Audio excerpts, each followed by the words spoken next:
Welcome to Everyone Deserves Sunshine. I'm Diana. And I'm Anusha. We're the girls in the crease. So, Diana and I tried to do something last night and had a lot of fun doing it, but it is not ready for prime time because, it was kind of a audio failure type situation. It was actually both audio, video. So, as probably many of you were doing, we were watching and enjoying SNL because Connor was the host. person, the host, yes, the host of SNL. Do you usually watch SNL? Was that like your first time watching since you don't even know the name of the person who hosts it? You know what? I haven't watched SNL live in forever. I mean, it's a Yeah. little bit beyond my bedtime because I was Yeah. usually like collapsed in bed out of exhaustion on Saturday at Yeah. 11.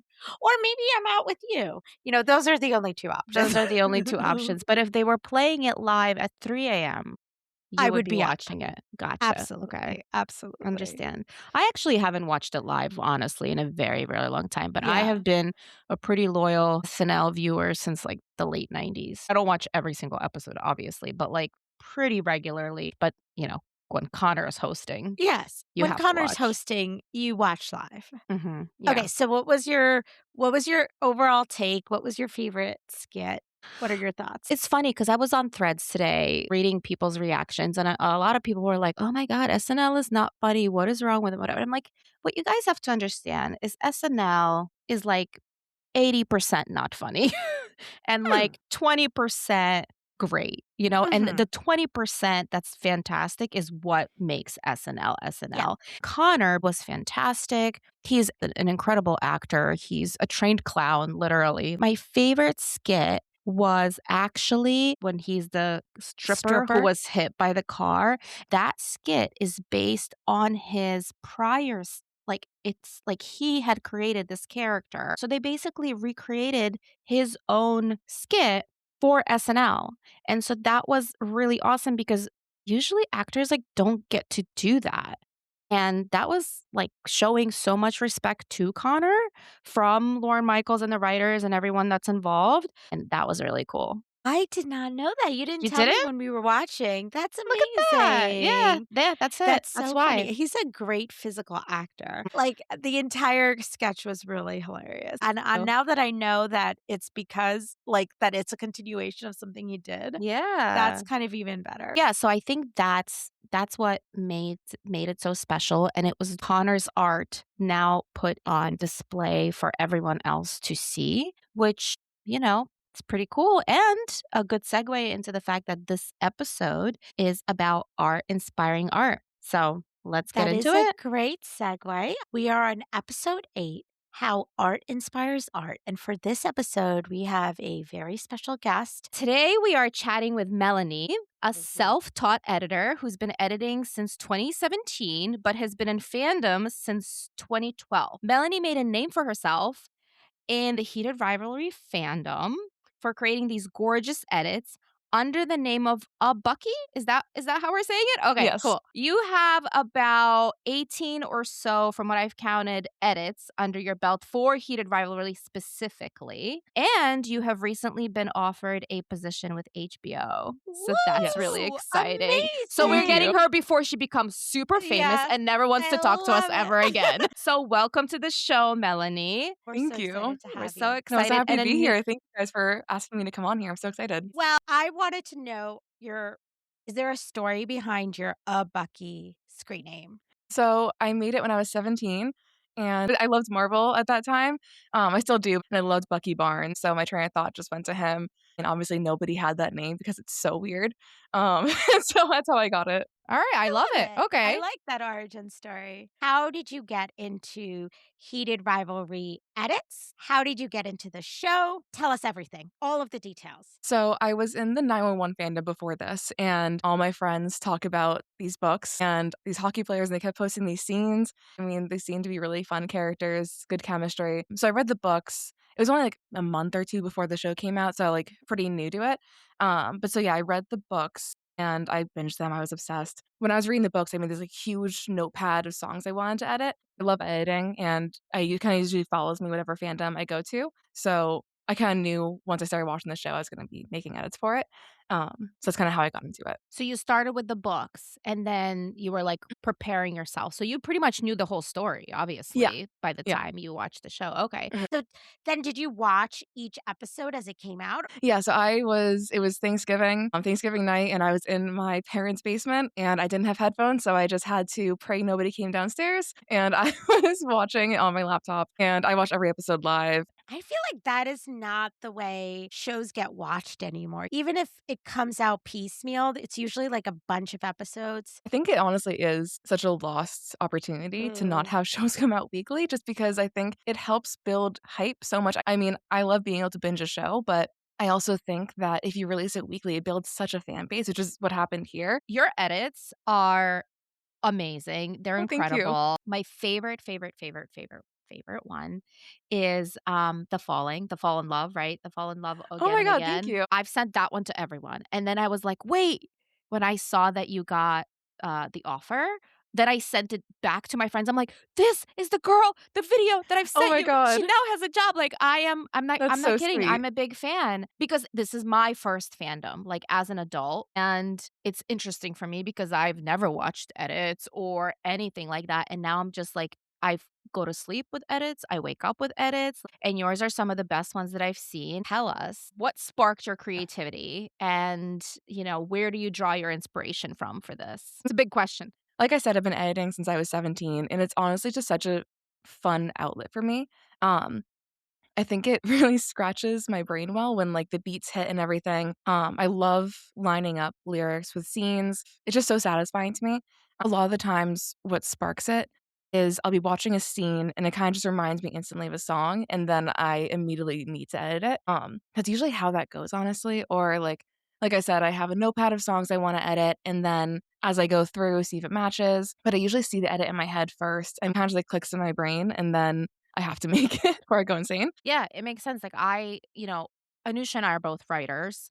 And Okay, yeah. so I'm pretty sure it's the same for you, Anusha, but like when you are inspired, when like you're watching something or something is going on or something happens, it like pours out of you. Like you Mm. have Mhm, to get it on a piece of paper, right? And or, type it, whatever it may be. So I totally understand that. I think we both do, right? Like you just need like Yeah. you feel it and mhm, that's definitely. art. Yeah, and I mean, this podcast gives that to me too. That is like that like creative outlet, like the writing and composing, and it takes a degree of effort to sound effortless as we're learning. You know what I Mhm, mean? Like you need to, and then you edit the voice, you're trying to put it together. But you know what? And Diana is a visual editor too. I have no visual composition ability whatsoever. And so what you're describing to me is just such a interesting way mhm, to think about creativity from that element. And I think Diana, you may understand the visual mhm, experience better than I can, but I certainly understand that idea that like if you don't do it right now, it feels like you're like something is like choking your mhm, throat. And I wish I had more moments of like that because most of the time my brain feels like that and then I'll get distracted by like something mundane and then it goes mm, away. But I love creativity that you're expressing in that visual element where it's like you're seeing it in 3D. That mhm. is new to me. I don't know what that looks like. That's Y amazing. So I'm definitely a very visual person with the edits, which I guess I didn't really realize until just now, but, I definitely Yeah. do picture a lot of it in my head. How many times do you have to like, have you rewatched it to make all those edits? Like, do you even My know? God. I You don't mean, know. I don't know. I think at least 15 times, probably. I mean, I watched episode 5 on a loop. I just played it whenever the episode ended in my apartment, I just hit replay. I love episode 5, it's easily my favorite. Mm, I watched it over and over again, and I cried every single time at the ending. Um, yeah. but I've seen it a lot of times. I'm shocked at how often I can watch an episode or a scene and have exactly the same feeling that I had when I watched it the first time. And because we do the podcast, we have also rewatched it so many Mhm. times. Yeah, for sure. Mhm. And that's why I'm asking you because you're doing visual stuff. Like for me, I'm Mhm. like, we rewatched it for like our music episode, to analyze the music a bunch of times. But like for you having to make those edits, like at this point, I would assume that every single part of that show is burned into your brain. Like, you know what happens, when it happens, who says Yes. what, right? Absolutely. And all of the scenes that I use, like all the hits to the beat ones, I know exactly where they are in each episode. I know where to find them. I know where all the quotes I use are. I mean, like, I really know that show like the back of my hand, which is why I feel like fan editors are starting to get hired more in the industry because I feel like we are able to consume shows and know them really quickly. We're so dedicated to it that we know it like the back of our hands. Um, but I think it's interesting too that you mentioned this is your first fandom, 'cause I've been actually talking to a lot of people about this. I think about it a lot. I think COVID really shifted a lot of perspective with fandoms, because before there was such a separation between fandom and, like, the general audience, with the companies, with the show itself. Like, fandoms were kind of this, like, hidden, secret, kinda Mhm. shameful sort of thing, Yes. with pop culture. And I think COVID, with so many people inside, nothing to do, a lot of people were watching anything, and then they had nothing else to do, so they were looking up on their phone, whatever, and then edits started to become really popular on their For You page. I mean, TikTok was getting really big at that time, so I feel like it's like this huge mix of things that led the general audience to step over the line more and go into the fandom space, which I think is great. I mean, I do think that, like, it definitely changed fandom culture. I think it's really fun. I think it's awesome that more people are watching edits, consuming people's art. I think it's interesting too that this is your first fandom because I think kind of aligns with that almost. So I will say this is not my first rodeo at all. I get very obsessed with things Mhm. and I don't consume visual media. And maybe it's because I just am like such a print person. She's like 100 years old, so it makes Yeah, perfect sense. I'm a very old soul. I was born this way. What can I say? I also am obsessed with Game of Thrones, but it Since is when? way too violent, and the content, violence against women, like, it's, like, too Yeah. much for me to watch. So I have read every recap of the Game Okay. of Thrones. I have not read the books. So my story and I know every character. I That's know so the interesting. details of every character. Hold on, Anusha, hold on. I need to, like, process this. Hold on. You have never watched the show ever. You have never read the books ever, but you're in the fandom reading, Yes. like, fan Recap. fiction and recaps? And I start with recaps and then episode analysis. The recap gives me the plot, and then I read about what are the deep themes in the plot. I'm shocked. This is the first time I've heard of we've been doing this podcast for like 2 Mhm. months and we talked about fandoms and you've never brought That's this so up. funny. And I'm feeling some type of way about this new Yeah. information about you I and I could need read to the books, but I and don't. I I will don't know why. I need to make fun of you for it. So we will Mm, I regroup. will. It's really weird to talk about it because 'cause I've, like, literally never watched one scene or read one page. Like, I read insane levels of detail, like but I do that for a lot of shows. So, not my first rodeo. So, you were into 911 before this? Yes, and then Yeah. before that, Percy Jackson. I mean, I've been in so many fandoms Yeah. throughout the years, like, I've had every phase. I obviously had a One Direction phase. What was your Yeah. Ooh, favorite fandom? Yeah. that's hard. I mean, like, once you're in a fandom for long enough, you see every side of it. So, like, Mhm. any fandom is gonna have its really great sides and some not so great sides. Mhm. The Percy Jackson fandom gave me, like, my absolute favorite people in the world. I have a friend group that we're, like, into our 3rd year of knowing each other. There's 11 of us. We go on trips together. They've come to my apartment and they're, like, my absolute favorite people, and I wouldn't have met them if it wasn't for Percy Mhm. Jackson. So I think that will always hold a super special place in my heart because of that. But I mean, the Heated Rivalry fandom has been so much fun. I've met so many cool people. It gave me my absolute dream job. So I think Mm. because of that, it's probably Heated Rivalry, but it's also like recency bias. Mhm. Yeah. So I think there can be an argument made for any of them. But I think Percy Jackson for the people I met, Heated Rivalry for the content, for the opportunities I got. 911 I also had so much fun with. I kind of got my love again for editing with 911. So also special place in my heart for that. So again, I mean, I feel like it's kind of like a roundabout answer and not really an answer at No, all. this is your It's like answer. yeah, it's Yeah. like each gave you something and, like, sparked your creativity in different ways and also provided something that you needed or wanted at that Hmm. time in your Yeah. life. I love that it gave you connection because I do feel a little bit like that culture is sort of like, poo-pooed, maybe, as you said, dismissed, which very much is also the way romance is Mhm. treated. There's a lot of overlap in this, Yeah. and Definitely. I love fandom so much. I'm such a huge advocate for them. I think that it's such a great way to meet people you never would have met. And I feel like I've learned so much about different places and different people. And I just learned so much about life from it. It sounds so weird 'cause I feel like people don't think about it, like you said, but I've learned so much and they've helped me grow so much. They've helped me in so many different ways. I'm going to one of their weddings in October. gosh. So Yeah, you build an it's so entire sweet. Yeah. community, like, Yeah. that's amazing. Like, Yeah.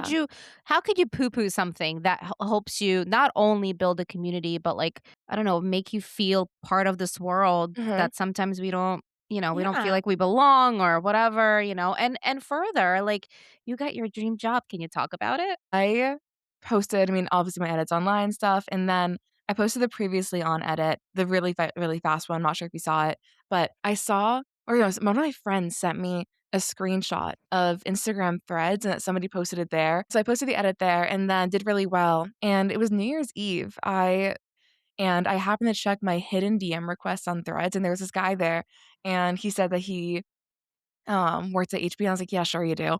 I honestly didn't believe I and wouldn't then have believed it either. I looked him up on, like, LinkedIn, online. I was like, "No, I think this is actually real." And then we ended up talking, and I sent Well, him what did my the po DM say? Yeah, if you can he share. was just interested in, like, talking about my work. Okay, okay. So, yeah, I sent him my portfolio that I have, and I kind of was just thinking, like, it might be a conversation about, like, the industry or just, like, a one-off sort of fun fan thing, Mhm. and then I didn't hear back for a bit, and then I got a phone call, and this person was on the phone, and they were just, like, offering me a job, Wow. and I was so confused, I didn't even know what was happening at first, and then I was on the phone with my sister, and then I got the call back, I was like, "Hey, Britt, I think I have to go, I think HBO's calling me," and then, yeah, we talked, and she offered me the job, and then I met with some people the following week once, and then that Friday, I got the actual offer, um, literally happened in the span of a week. It was absolutely insane. They were all so incredibly nice, so excited to have me, which is so mind-blowing. People online are so, so kind about my edits. I'm so grateful, and, like, I don't think I'm bad by any means, but, like, there are people who have been in the industry for so long or who are trained in this, and it's just so mind-boggling to me that they're willing to, like, take a chance on me. I'm so extremely grateful, but I'm also just like, "Why?" Be But grateful. Yeah, that's no, amazing. Did it's they tell you insane. which edit of yours, like, kind of grabbed their Yeah. attention Yeah, it was the previously on. previously on? Yeah. Mhm. Oh, I like that one too. That Oh, one's thank you. good. We Thank will you. link all of your edits to this Oh, interview that's so when we sweet. Thank post you. it. Yeah. You know what? Congratulations. That is Thank you. awesome. It's So crazy. happy I'm so for you. excited. Like doing something you love and then getting recognized for it and then getting opportunities for it is Mhm. truly one of the greatest feelings in the world. To be recognized, to have your work out there, to have people Enjoy recognize your it. talent, enjoy Yep. it, like Pay you to for have it. yeah, pay you, but, like, have it resonate, right, Yeah. with, like, others, like, it's an Mhm. amazing feeling, that's why I'm so excited we're talking to, like, artists like you. So congratulations, A, Thank and you. B, when you started putting these out, were you nervous about putting this out, like, how it would be received, or were you just kinda like, "I know I'm good at this, and I'm just gonna put it out into the world?" Well, you had prior editing experience, but maybe Right, this right, hit right, that's true. differently, though. Maybe this hit differently. It's not as niche as it's, like, so much. I mean, Percy Jackson definitely worldwide, 911, yes, but this one is, like, Mhm. really viral, as Yeah. at baseline. Anytime you move a fandom, it's kind of a little there's some uncertainty that comes with it. Like, meeting people, um, are your edits gonna do well here? Like, are they gonna resonate? Because each fandom really is so different. But, the first edit I made was after the first 2 episodes, made an edit to Mr. Brightside, and I think it got, like, close to 10,000 likes on Twitter, and I've never done those kind of numbers ever.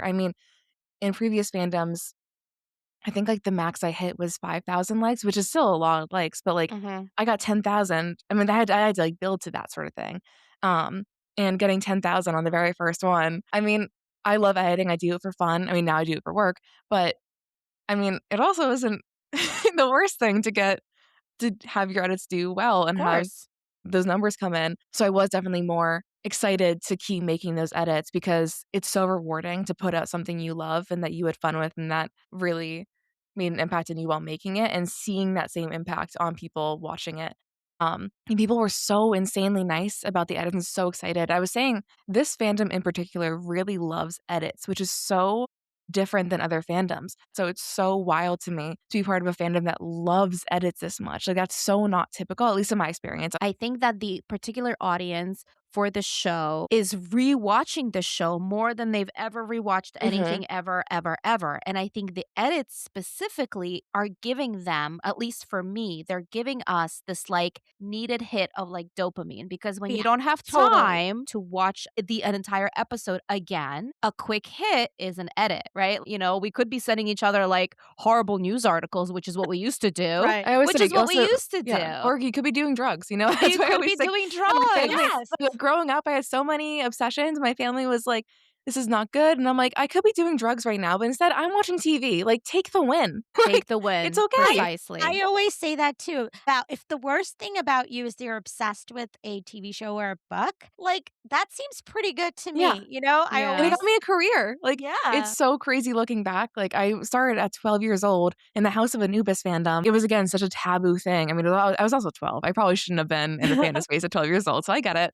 And it's just I feel like I always had it with me, and I learned so much, and I started editing, and I found this thing I loved, and now it's a career which is so baffling to me. I still can't wrap my head around it. The concept of making trailers, promos, all these insane things that I've been doing for fun as a job for shows I love is so mind-blowing. Is your educational background in film or anything like that, or Marketing, actually. marketing? Yeah. Okay, Mhm. gotcha. But we didn't do any sort of thing in film. We didn't have any classes with that. We had really I mean, I loved being a marketing major. It was it was fun, which I feel like isn't gonna be shocking news to anybody. I mean, we did, like, influencer marketing classes. We did Mhm. brand marketing. It was really fun. I loved it, and I think that'll also be helpful, Mhm. hopefully. Yeah, that will. That definitely Yeah. will. So you have like a business savvy, you have like a marketer's eye, and then you have your creativity. So that's That's all what I'm good. saying.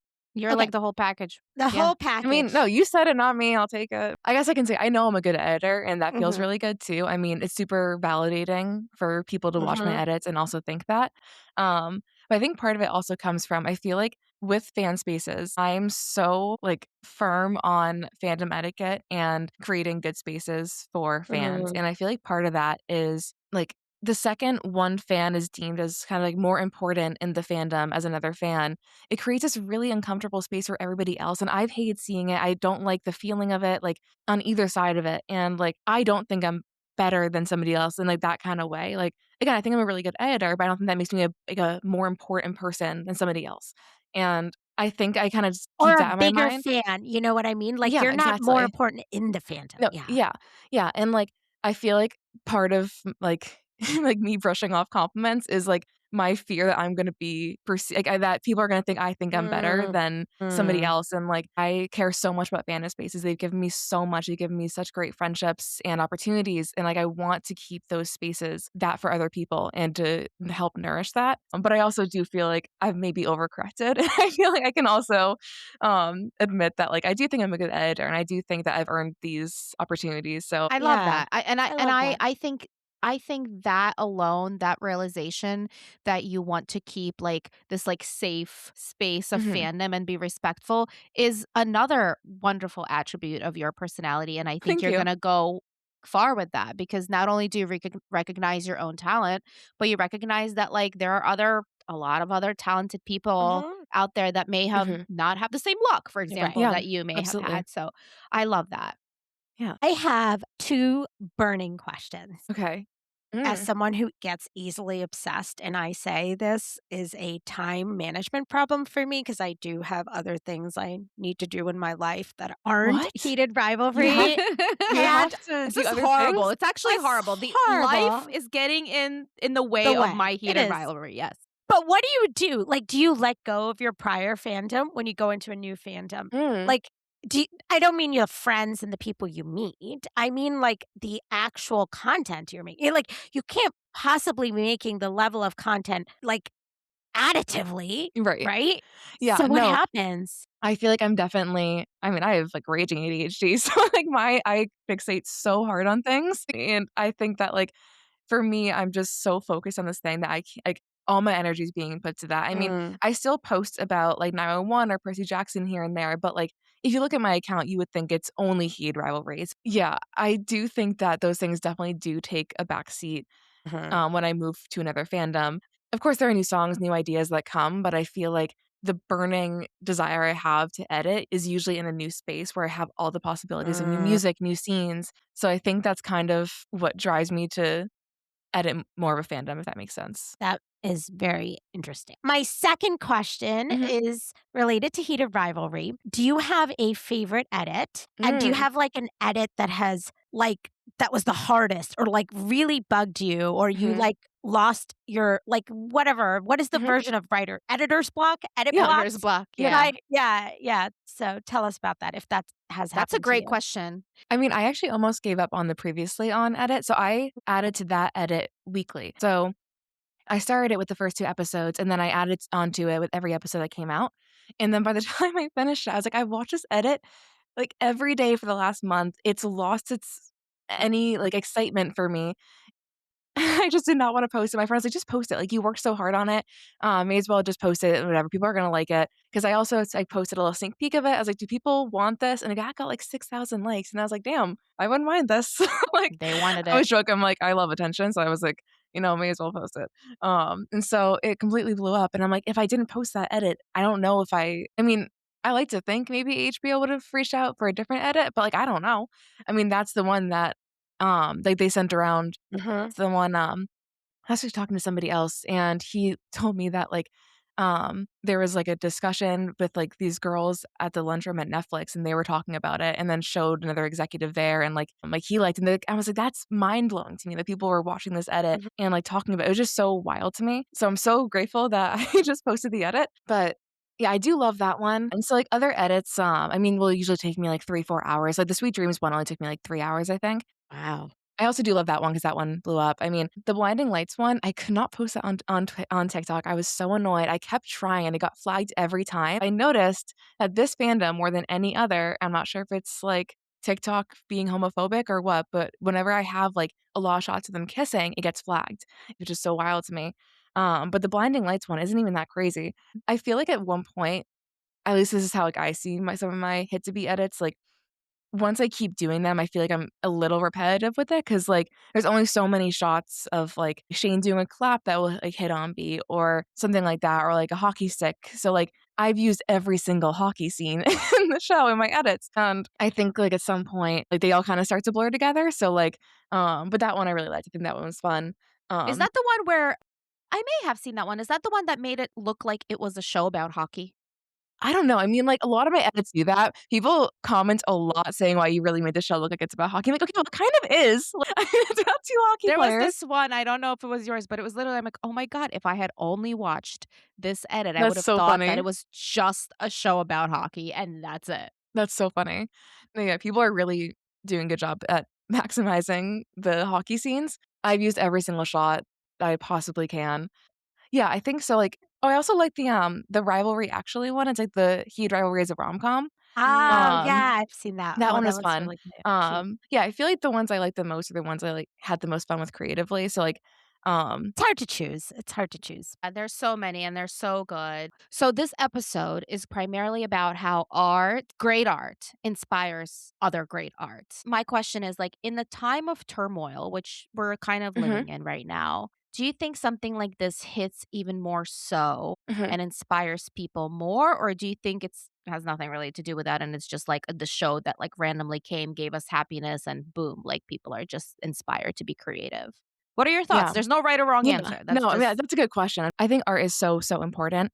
I don't think it can solve everything. I also don't think it can, like this show isn't gonna address every single issue wrong with the world, and I think especially in these times where we're really going back as a society, I think that representation is even more important. I think that, like, Shane being Asian, I think that the story being queer, I think all of it's so important right now, and I feel like I mean, I didn't expect a queer show to do as well as it did, to be honest. I feel like I'm yeah. so used to seeing them kind of brushed aside, and it was always super disappointing because these stories are so important.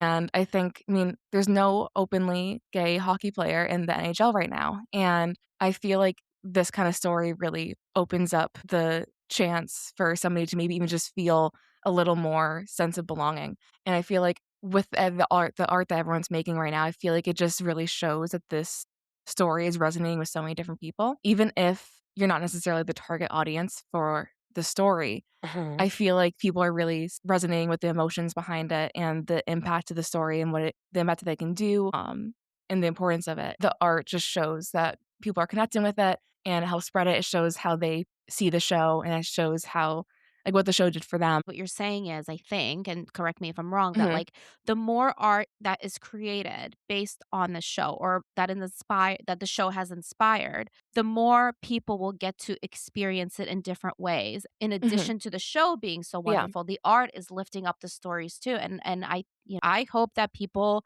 continue creating in these times because it's meaningful to all of us, especially since it is very clearly also like it did for you, building a community, which a lot of us really need right now, yeah, Yeah. no, especially. And I yeah, also think the thing about what you said about what it evokes, representation is important, but also the the emotions that you remember, like, that lives with you. mhm, Art has that ability to evoke an emotion that stays with you even if you don't quite remember every single scene or, crying or anything. You just remember the feeling. And in a time where that is very hard to actually convey in social media because social media tends to be instant and like fleeting. And the feeling sometimes it evokes is like not a great one all the time. But then you see this stuff and you're like, this is beautiful. And even if you don't remember every single piece of it, that feeling stays with you. That for me is one of the things that is really beautiful about the show is yeah, that it is able to evoke that for so many yeah, people. yeah, and I think, So like, the "I'll Believe in Anything" scene at the end of episode 5 is, like, that's, like, the scene of the entire show for me. I mhm, just like, every aspect of that scene was so impactful. The right. emotions that that Mm. scene evoked really Yes. landed with people. This show reached more people than I ever expected it to in the best way possible, and I think that it just really opened a lot of people up emotion-wise, and the impact of the show completely blew me away. The actors did such a phenomenal job conveying every single emotion. I definitely also think what you said about community too. Whenever I see, like, a drawing or I read a story or I would, like, watch an edit, you can definitely see how that person perceived the show and how it impacted them. That's such a cool experience to see what that show meant to them. It brings people together. I love all the art with the show. I think it's amazing. Well, thank you so much for joining us today, Melanie. We're so excited for your career. Thank you. No, thank you for having me. I had Yeah, so much fun. absolutely. Enjoy HBO. Thank They you. got themselves a great, They great did. person. That's So so They sweet. got Thank they're you so someone they're much. so lucky to have creative. you. They're That's lucky They're really to have lucky kind. to you. Thank you have so you, much. I exactly. appreciate it. Thank you. Take care. Bye. See you. Bye. Thank Take you. Bye. care. Diana, I really enjoy talking to Melanie. I mean, I don't know if you believe in fate or whatever, but she literally got a job at HBO from a DM doing something she loves.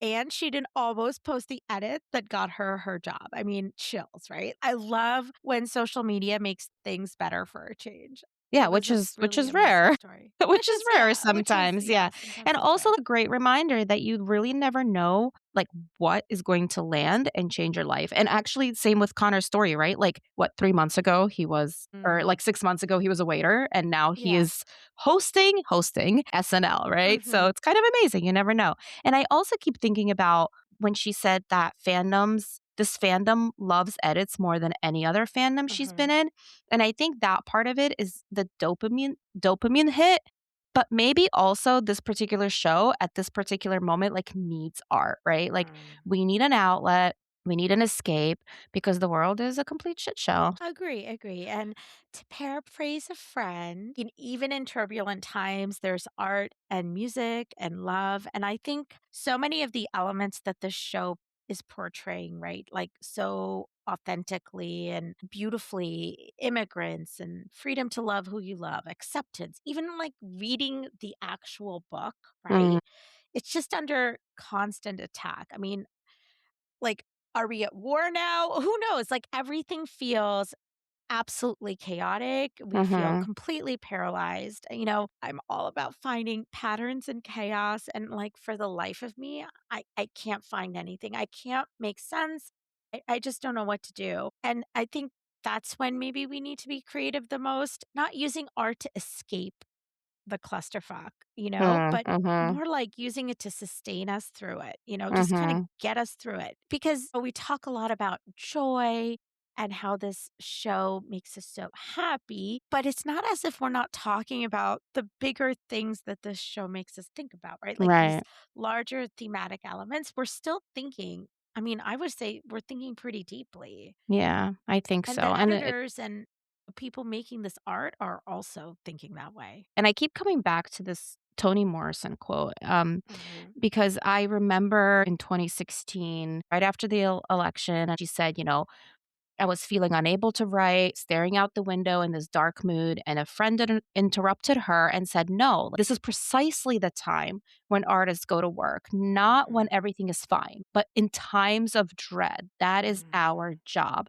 This is the precise time that we speak." We write, we do language, and that is how civilizations heal. Mhm. And, like, I remember feeling that and reading that. And that's when I started writing a lot more, and, like, that is kinda, like, what clicked for me because, like, my writing just became natural and organic, like, I needed to get it out, right? And I Mhm. think that quote really, like, stayed with me from that moment, and, like, right now, it just feels important, honestly, more so than ever when our rights are being threatened, when institutions are feeling unsafe and weaponized, and the world is just tilting, like, artists don't stop, they draw, they write, they edit, they create. That's what this feels like, that's what Melanie is doing and many others are doing. They're doing the work. They're not randomly creating. They're like literally responding to the moment. Melanie also said something that struck me. She is so conscious that it's not just one voice that speaks for the fandom. She mentioned Mm, it specifically in her interview that it's part of the etiquette, it's part of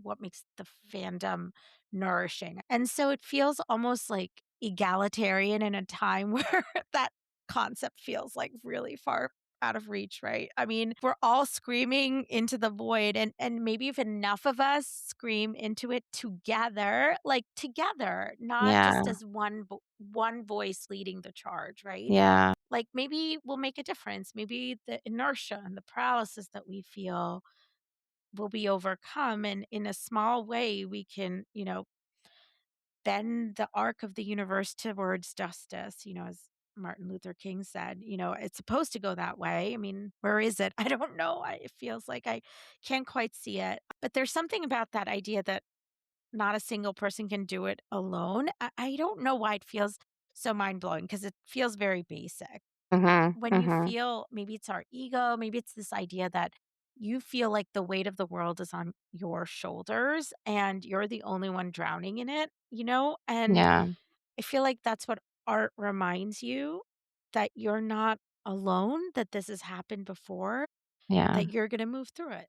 And because a lot of traditional media spaces, like, actually feel, like, hostile and Mm. exclusionary, but this fandom, it Mhm. made art more accessible, Mhm. organic. Anyone can well, not anyone can make an edit, but if you have the talent to do it, you can make an edit. If you have the talent to do it, you could write fan fiction, you can draw, right? So then it gives us these characters that aren't static, like, in the art, like, they live in these paintings and in digital illustrations and, oh my god, claymation, like, have you seen the I have claymation? to see that one. You You need to send have me to that see the one. That is claymation. amazing. Like, there's this, like, mixed media art too. It's gorgeous, and embroidery. There's Yes. posters. Like, the fandom is just beautiful, and it expands the canon, and Yeah. that's why we just, like, keep coming back to it.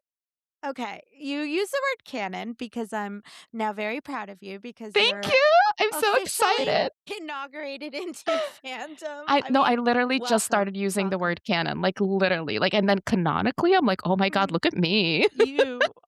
You're in it, girl. You're in it. I mean, okay, so can I tell you I've been holding on to this story and you Okay. said the word canon and it really, really made me think of this because there is this one Reddit take or a story or a fan fiction or something about Yuna's background and it was so perfectly on point that I couldn't remember if I read it in the books or if Wait. I watched it on the show. Like, it just is in my canon now. It Oh, just, that's like, really lives interesting. in my head, and it was just I mean, it was so on point about sort of her immigrant background. literally can't remember. Did that happen in the show? Did that happen in the book? That Where does did I happen read it? often, I Is it in know. my mind? And I think that's the thing about the show in a nutshell, or fandom or art, that it's inherently the intention is to connect. Do you know, like, I do that all the time now too, like, I will remember something and I'm like, "Was that in a book? Was which book was it?" And then I'm like, "Was it just someone's, like, Yeah. thread post?" Like, I do that Yes. all the time, Yeah. but I do keep thinking about, like, why this show in particular, like, Mhm. why Heated again, maybe this is not the case because, again, this is my first fandom, so maybe there Mhm. are other fandoms that also generate this much Mhm. excitement and art and whatever else, but I do think, like I don't think so. Not like right? this. Not so. No? I mean, I think Harry Potter, all of those, but it's not like this open. Interesting. Well, you It's would not know. this mainstream. Oh, okay. 100%. You would know. You know what? Um That's a good word because you're right, because it is mainstream because people, yes. like you said, like, usually, like, fandoms are, like, small and tight-knit, Mhm. right? And they're, like, hidden, as Melanie said, Mhm. in subreddits or whatever else, so Yes. you're right. So this one is definitely mainstream, and I'm like, "Why does this one particularly Mm. generate so much art?" And I think it's because it's gotta be the regulation, right? It's regulating something in us. Centers tenderness in, like, a very brutal cultural moment. We talked about it Mhm. in our anti-dystopia episode, right? Like Zhenka wrote about this because we're living in a time saturated with like violence and Mhm. cynicism, right? Where like masculinity in public life looks loud and brittle and authoritarian. Mhm. And the show gives us the opposite, and that feels radical. And so the art is also giving us that like oxygen that we need right now, and it's Mm. regulating our nervous system, Mm. and that's why we just keep going back to either watching the show or watching the edits or looking at the art or looking at pictures. We've Yeah. talked about this idea of like a soft power, the soft Yeah. power of Yeah, yeah, art. yeah. And I don't think it always needs to be happy. One of the most beautiful things I've read recently is something Amanda Gorman wrote after the horrific killing of Alex Pretty in Mm, Minnesota. This mm. from her poem. She said, to know that to care intensively united is to carry both pain, dark horror for today, and a profound daring hope for tomorrow. We can feel we have nothing to give and still believe this world waiting, trembling to change. If we cannot find words, may we find the will. If we ever lose hope, may we never lose our humanity. And I'm like tearing up. I love her so much, and I she do. always has She always has. again, she's an artist, she's a poet, she's creating while we're in this yeah, Right? It's beautiful. Like, yeah, it speaks to this, it's not naivete or like this insane and like inane belief that like everything is fine. I mean, I don't yeah, think that. You don't think that. I mean, maybe it's like this idea that, maybe never, even if we lose hope, maybe never lose our humanity. We're longing. I think at the very bottom of ourselves, I think we're all longing to touch base with our collective humanity. I think that's what mhm, we all want. I just don't think we know how to do it, like how to right. get there. Right, and the idea of longing is just kind of perfect for this conversation, right? Because, like, I think that the structure of the show itself, right, there's so much longing there as well, and Mm. it's built around longing, right? Mhm. I know those 2 I know what you said in terms of longing and the way show is, like, it's not exactly the same, but longing, whether you're longing for collective humanity, like you said, or longing for someone you love, right, or, have that, like, it still leaves space, right? And it creates gaps. And artists love gaps, right? Because Mhm. that's when they can fill them, right? They Mhm. love the unsaid. They love the parts that are not showed. And fan art specifically thrives on that, right? Like the longing practically like demands art to fill it Mhm. politically, culturally, when we feel powerless, right now, like we can't Yeah. control what's happening, right? But like again, we can write, we can edit, we can draw, we can animate, and we can long, like for you said, for a better future, for humanity, for all of it. Yeah. Oh my God. I think that analogy actually is really beautiful. It's like longing in the bigger picture, like that macro and the micro, like what you want your life to be good, to be, soft, to be kind, to be just. Yeah, Those are all the same things you want on an innate level, right? For you and your little world. right, right. You can't control the world, Right. but you can control what you create in response to it, Yeah. and that's art. And the show and the art that comes with it makes us feel safe and intense at the same time, Mhm. honestly, like, Yeah, our intense. like, Safe our and intense, I like that. but our brain likes it, okay, because it's also safe, like, it's not Mm, just intense, it's not a thriller, it's not, drama only, right? And so our brains like that, both feeling safe and intensity at the same time. Our nervous systems like it, and the fan art is a way to, like, stay inside that feeling longer, right? That safety and intensity at the same time, which is probably why we also, keep rewatching the show multiple mhm, times. The show feels like medicine mm. because you go back to it when you're not feeling your best. It's like the antidote to this fuck show that we're in right now. Again, art is not gonna fix your problems, it's not gonna fix policy, but it will tell a story that might fix your, like, heart and soul or, at least help in some way. So, Yeah, storytelling. yeah, storytelling. Storytelling, the best storytelling is the one that inspires other people's stories to be Yeah, told. right. The show inspired Melanie. Mhm, Melanie's edits inspired other editors. These mhm. editors inspire writers and claymation artists. And I saw a Reddit post about someone who like rebinds the books, and it's absolutely stunning. It's also very soothing to Oh my watch this god. video, but you're like, "My god, it's so beautiful." I saw that. Yes, you saw that? Oh my god, It's she's so gorgeous. I saw beautiful. it on It's TikTok. okay. It's just so Gorgeous. beautiful, right? The world's a nightmare, but people are still Mhm. making beautiful things, and so we're there for that. Yeah, and we're gonna keep doing it, and we're gonna keep saying, like, "We're not done with this yet." And listen, we created this podcast Mhm. because it's our art, right? Like Mhm. we're putting this out in the world too because Heated Rivalry inspired us to do Mhm. something that we are completely new at. We don't know how Mhm. any of this works. We just said, let's do this because we Let's need do an it. outlet for our creativity. And we did it and Yep. we're doing it. And here we are. Yep. Yep, and that's, I think, very true when the world is trying to take it away, Yeah. especially them. Yeah. Absolutely. We are at the time in our show where we talk about our moment of sunshine. So, Diana, tell me, what's your moment of sunshine this week? You know, this was a tough week for me. I had a lot of it was a tough week. I'm just going to put it that way. Mm. And I did not have many moments of sunshine this week.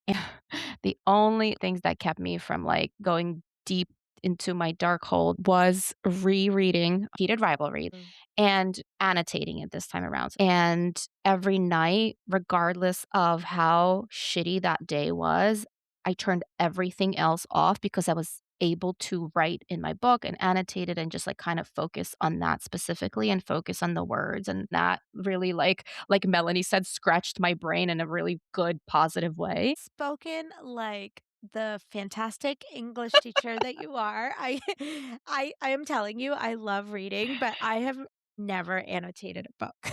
Oh I god, just I don't do that. love annotating and, like, I people know.